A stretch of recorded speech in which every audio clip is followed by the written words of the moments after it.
balik kabahin sa paligid. Pagkagabi, kung yata si Lord Carlito kay ako makuyo, kalata na po paminaw sa paligid. Kay ang laing tuwing 2025, idawat sa mga katauhan, i-welcome sa nagkalain-laing bagay. May mga tao na nag-prepare o mga utang na maoy magpaswerte. Sumala sila nakita sa social media.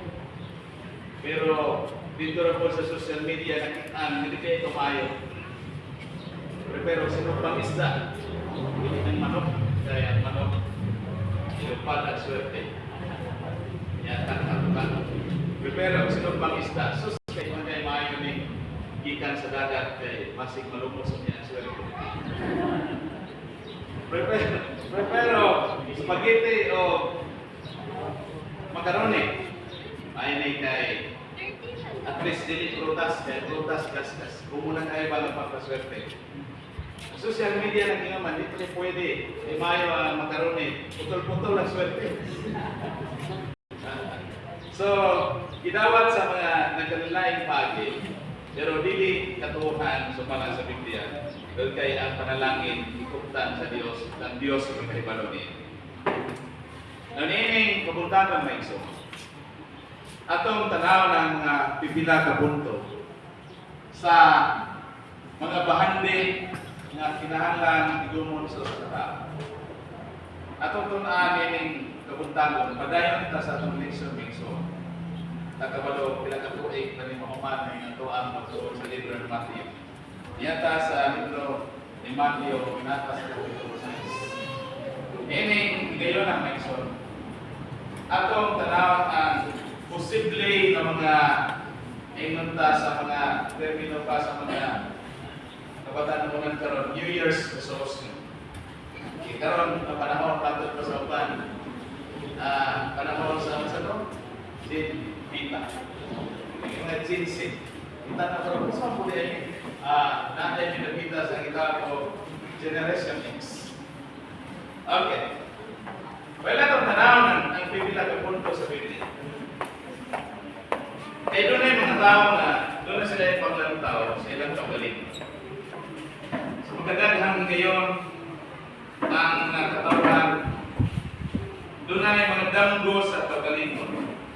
Na usahay, hindi ka damgo, posible malimtan ang obligasyon na ito tubangan sa Diyos. Sa Biblia, na ay isgutan sa itong topic. Ang pagtigong o pahandi atong gitata. Pero dito sa Matthew kapitulo 6 versikulo 21. Kung hain ang inyong bahandi, ato usab dito ang inyong kasiglasan. Sa ato pa, dunay close relationship ang bahandi o ang kasiglasan sa tao. Kay kung hain ang imuhang tinigong, hain ang imuhang kabtangan, ay ang imong propiedad, ay ang imuhang bahandi ay kalibutan na ang kasing-kasing ato sa atin. Sa ato pa, posible dunay mga instances na ganahan ang tata na o serbisyo sa Dios. Pero tungod sa atong kasing-kasing wala dikan sa Dios. Na usa sa mga babae. Kung matod pa din sa Matthew kapitulo 6. Kini tungod kay hain ang inyong bahandi. Tuwa sa dito ang inyong kasing-kasing. Kini nga bahandi ang palit. Sinsilyo palit. Pero kung imong tanawang sa punto ni Matthew, iyang gihulagway na ang usa ka tawo posible, yan ang posible ha, na doon ay mga butang din kalibutanan na ang kasing-kasing sa tao tuwa dito. O kining pulong na pagtigong, matod pa din for where your treasure is, kung hain ang inyong bahandi, ato sa dito ang inyong kasing-kasing. Kung doon na kay bahandi, dili mo ni pwede maangkon sa usa ka pamilya. Posible sakripisyuhan, posible grabe ang imong effort, posible grabe ang imong pagmaningkamot, posible tutob sa imong mahimo makaangkon niini bahante. Manang natural na lang na ang imong kasing-kasing tuwa permi sa imong gisakripisyuhan, sa imong gihaguan, sa imong gipaningkamutan na mao ang bahante nga Kristo. Na ato tanawon kini sunod ka bersikulo. Dinhi makita nato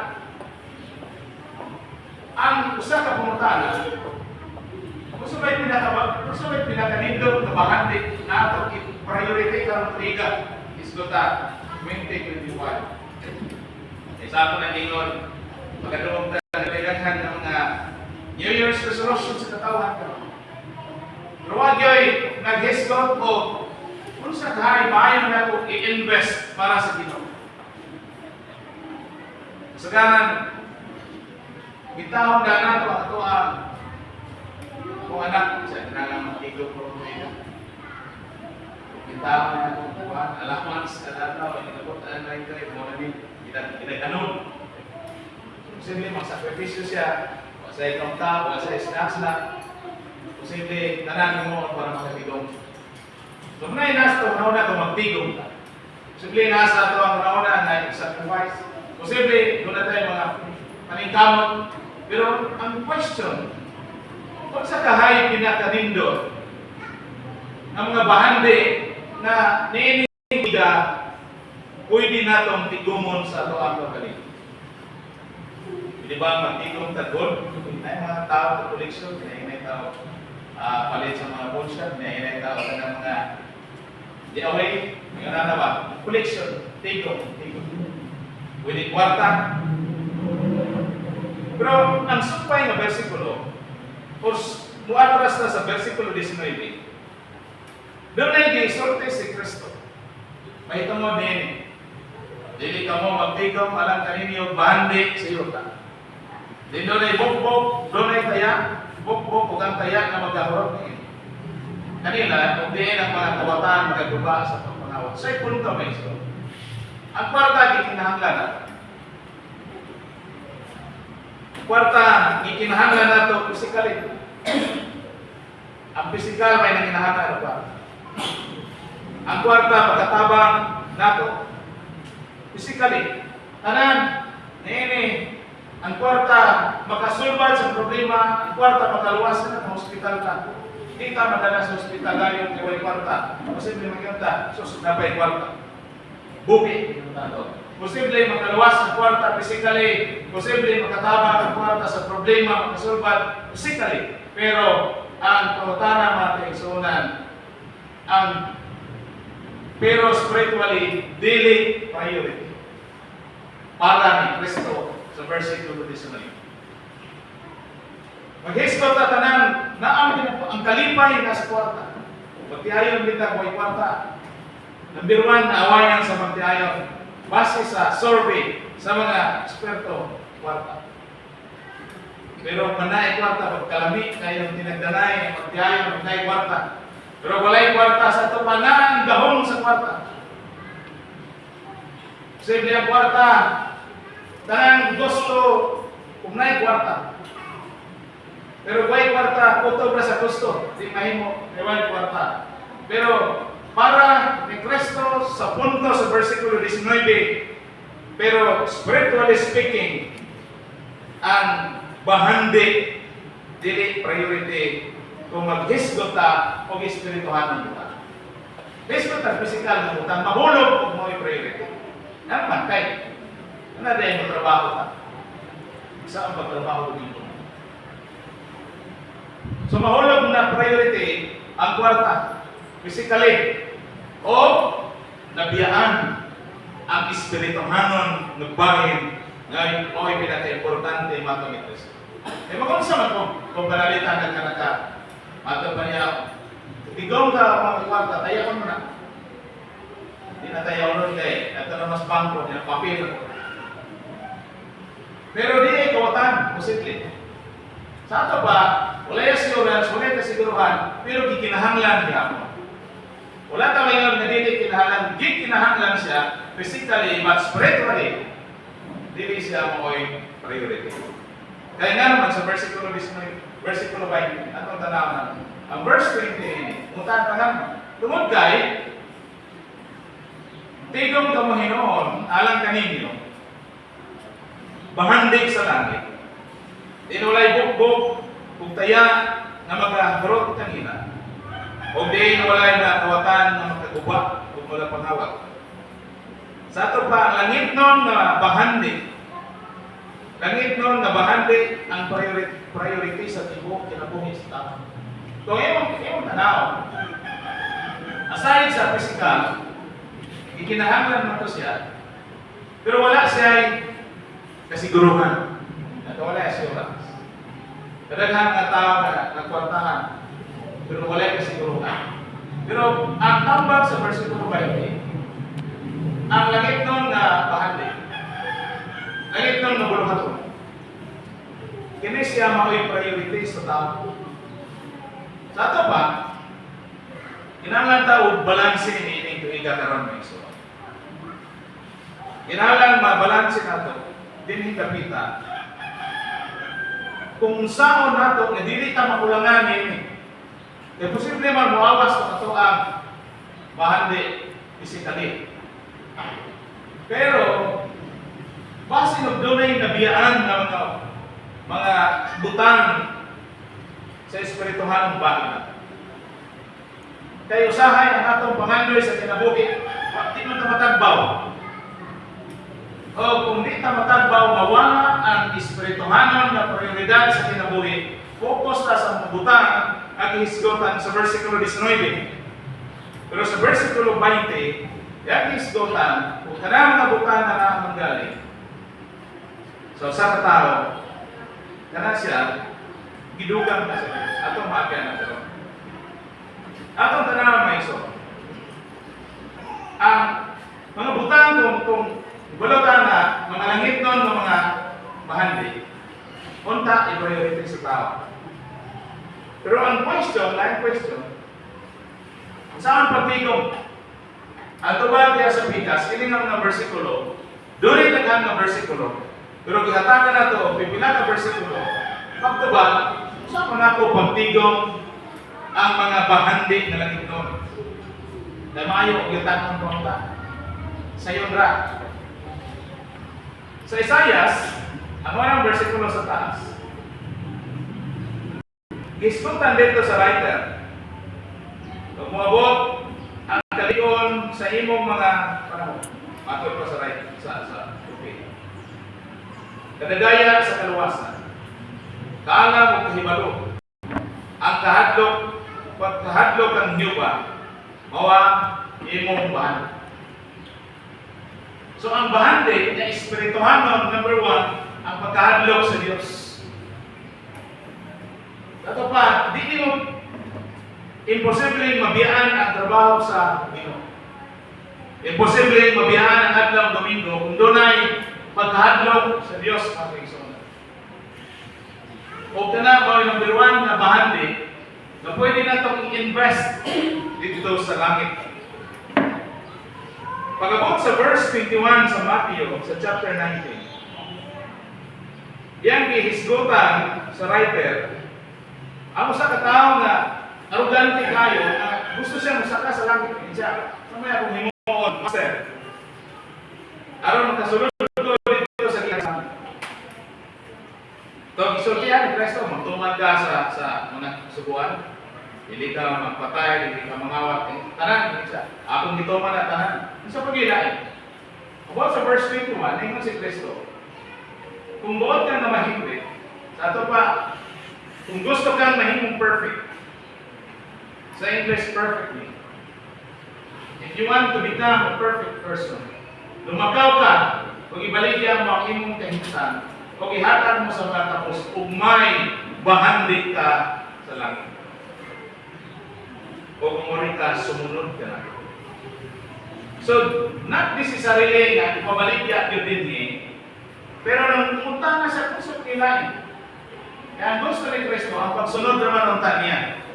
Pero ngayon, ang dato, nagtuman na na po ang tanan na kasubuan kung sa pamailain. Ngunit tumang. So, kasi makita na to sa punto numero 2 sa versikulo 21. Okay? Point number 1 ng tapos Isaiah. Pero sa kapitulo 21, ang pagsunod nimo, ang pagsunod sa tao sa kabubuton ni Kristo usa ka paagi sa pag-invest o bahandi dito sa langit. So, apel na pagpahatag niya sa taas, atas sa mga kabos, sa inani mo hatag sila. Pero second option na siya, nagihatag ni Kristo sa taong dagat. Kaya gusto rin ni Kristo, musunod niya. Why question kung sa kadaghan ang iyang bahagi? Pero, arugante ang tao, kung may kulang bagyo nga subua sa Diyos, nga po namang ituman ang tanan. So, gisulayan ni Kristo, kung makahimo ba siya pag-give up sa iyahang earthly kanang treasures, yutanon na kabdangan, yutanon na bahandi.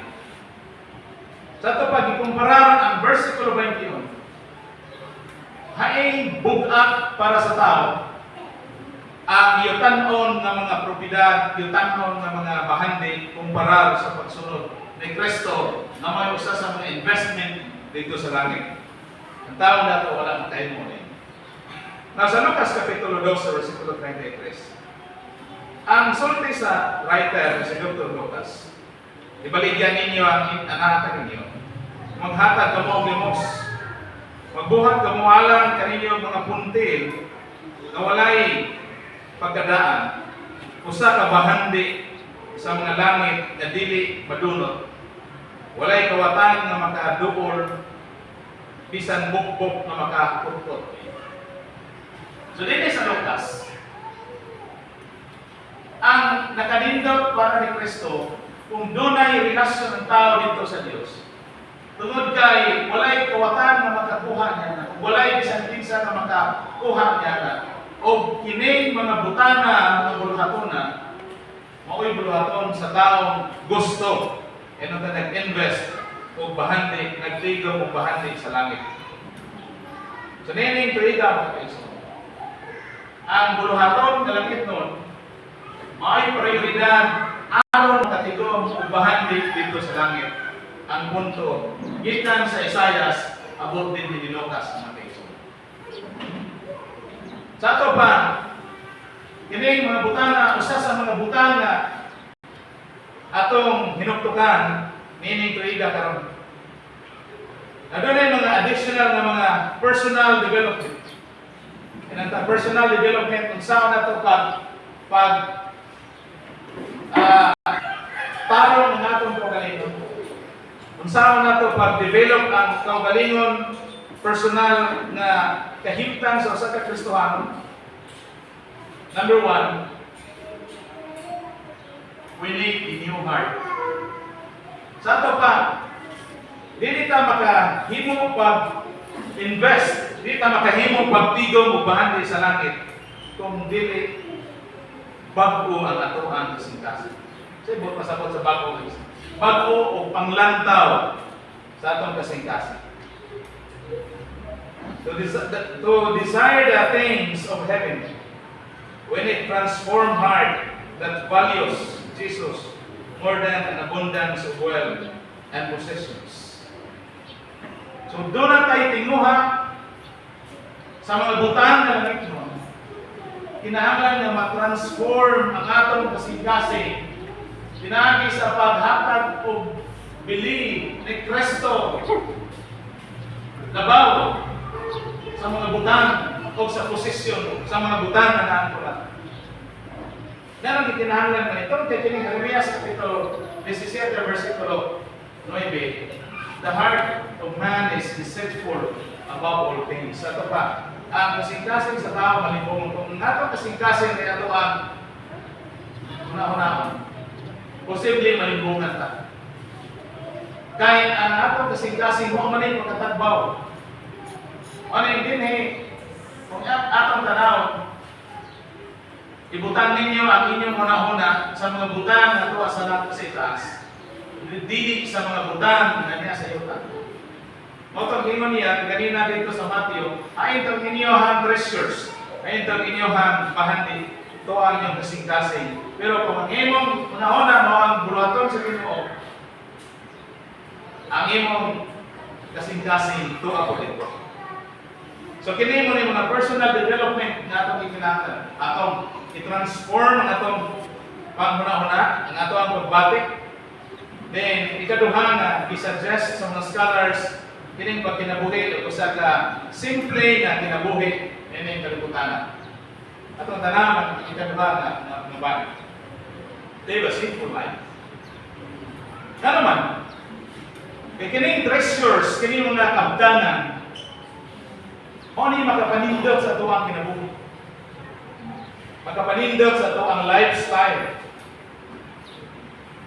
Pero, choose to live simply and not to try to attain the life that others around us might be living. Ang iyahang gisuggest sa usa sa mga komentarista, pilia ang pagkinabuhi na simple pero kaya. O kaya suhira tong kinabuhi sa mga tao na nakapalibot nimo nato. Nga naman, the allure of making it in life keeps our eyes focused on earthly treasures, and for so, people may strive for bigger, better, and more in any number of ways. Ang mga tao na naglantaw sa mga lifestyle sa mga nakapalibot niya, manglantaw o nagdagko ng mga butang, mga nindot ng mga butang, aron ang sa paman. Mahimong mas nindot pagid siya o kinabuhi kaysa mga tao na nakapalibot niya. Kunya ang imong focus sa imong kaugalingon, di na nakaka-focus dito sa langit, sa mga butang na langit ang imong focus, yan na lang sa kalibutanon ng mga bahandi. Tanaw ka sa lifestyle sa imong silingan, pagkanindot o nindot na tanaw. Manglakaw-lakaw, grabe o bistig. Pero naay ibo si Jack mga katong makatao, ang milyonaryo siguro, magkaya katong sa travel seats palagdaan, mahalo na, katong sa bagay. Pero, doon ay danger, doon ay kuyaw katong mga tao na naglantaw sa lifestyle sa lahing tao. Kaya ang ilang paningkamot, bigger and better, para sa ilahang kaugalingon na lifestyle kung mawala ang ilahang focus dito sa taas. Kaya ang imong gilantaw, kinahanglan di ka malupigan. Kinahanglan karong tuiga 2025 naman yung takil, isa naman ang mulana, kinahanglan na mulambas ko rin. Usahay, kanak nga mga butan, lingla na nga malimtan nato ang atong obligasyon isip Kristohanon sa pag-invest ng mga butang na langit nun. Kita ka o makita ka o mahalon ng butang. Malimot ta. Makita ka o yaning mga murag na ay istoryahan ni Brad Davis video. Eskwela niya anak San Carlos. Kinahanglan niya din, malapuan mo to. Ang usa, eskwela Jose naman, San Carlos University. Ang pinakamahal sa nagkag-semester, tag 96,000 per semester. Yan, nakuha na lang dire sa kwan, dire sa Pikas, ating dire sa Pikas. Dire siya, pero uyaw kay, kanto nagtrabaho, nag-eskwela sa Baratohon. Pag-graduate sa Mahalon, o sa Baratohon, parihara sila trabaho. So, parihara po ang sweldo. So, siya, uyaw ni kay, ini-graduate, parihara po trabaho, parihara po ang sweldo. So, nag-eskwela sa Baratohon. Pero nga naman tumunta sa Mahalon, kaya atong nakapalikot, tuwa sa Mahalon. Kung sa may focus na ito ron, tuwa lang ka sa puro Mahalon, o nakalimota na doon na tayo obligasyon dito sa Ginoo. Sa ito pa, ang focus na ito, na lang yung kalibutan, ano rin yun yan. And And in life keeps our eyes focused on earthly treasures. Eh, posible man kung di ka mo focus, kung saan man mo pag-succeed. Kung saan man paglampos sa mga butang na imong gikinahanglan kung di ta gusto o simple na kinabuhi. So, usan sa mga tentasyon, mga kaisonan ni kalibutan. Nadali pa sa Lucas Kapitulo 12, sa NIV na translation. We need to hold everything loosely in this life as we fix our gaze on the eternal. So, kining mga butana mga kaigsunan, usahay makalimuta sa ato ang focus. Na naman tungod sa ato ang panglantaw, dili lamang sa ato ang kaugalingon, kundi na ginantaw nato kapil ang lifestyle sa mga tao na nagapalibot nato. Now, last na presentation.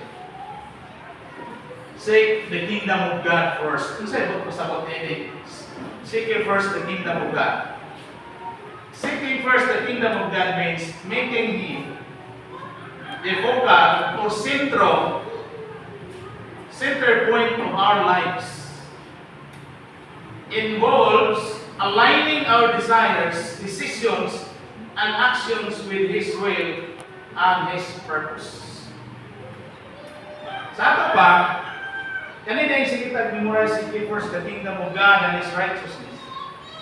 Pero ang pinaka-meaning nini, na ang ato ang naglambigit ni nga mo-align ang atong desire, mo-align sa iyahan gusto o purpose sa Dios, ang atong desisyon, mo-align sa unsay gusto o purpose sa Dios, ang atong action, mo-align, sa may align. Mutarong tumala sa gusto. May kanang ligid bitaw, daanan mo sa ligid sa motor, na disalign. Wabol na kayo pati. Sa ato ba, kung ang atong desire, ang atong action, ang atong decision mo disalign sa will and purposes sa Dios, pati na tanaw. Kita mo o motor nga na-disalign ang ligid, tarong babang ang dalagan. Kana naghiwit ng ligid ba? Na-disalign. Bati, natanaw. Sa ito pa, ang tao kung ma-disalign ang iyahang desire, kining desire iyang kagustuhan. Sometimes, kining desire, kining gusto, kining kingdom ang Lord, gingharian sa Diyos, walay gingharian na walay balakot. Kung muadto ka o lain-lain lugar, doon na sila ilang kaugalingon balakot. Muadto ka Amerika, doon ay balakot. Muadto ka o Saudi, doon ay iyang balakot. Muari ka sa Pilipinas, doon na tayo balakot. Muari ka o mga municipalities, doon na tayo itawag o mga ordinances. Sa ato pa, kung naakadiha sa sulod ni anak, kinahanglan na mo-align ta sa ilahang mga balakot. Mata akong inom sa oras. Abot may tipulog akong kauban. Great sa mga pangluwa. Ngunita siya sa kamot. Ibawal mo na kadakto ng tasya. Pag pangita sa enforcer, asa itong iyang luwa. Nasyot man ito sa kamay yung mga pangis kanal. Wa siya makapinalti. Ano mo to? Wa kami kalibutan. Pag kami Cebu, kahit kami asa patulog na rin. Wa man. Isa-asa ka pangluwa. Pwede na. Dito sa tipulog kay dakto ka. Sa ato pa, every kingdom, mataging harian, matag lugar, doon ay iyang kaugalingong rules and regulations. Doon ay mga balao. Sa gingharian sa Diyos, doon ay balao ng Diyos. Kita karon may igsoon, ni anata sa gingharian sa Diyos. Doon na may mga kaigsoon na nato karon. Nadili tayo nila makuha unsay purpose sa Diyos, unsay will, unsay gusto sa Diyos. Muna ang atong action, ang atong desires, ang atong decision, disalign sa unsay gusto sa Diyos. So kung mayroon seek first the kingdom of God and His righteousness, based yun ang atong desire, ang atong gusto, ang atong action, ang atong decision according to His will and purposes. So So kini mga butang nga mga igsunan, usa ni kapag painumdum nato nga this year 2025 first Sunday karon. Unta tuloy-tuloy ang atong pag-alagad sa Dios. Maka-absent man galing tao, di makaya sa lawas.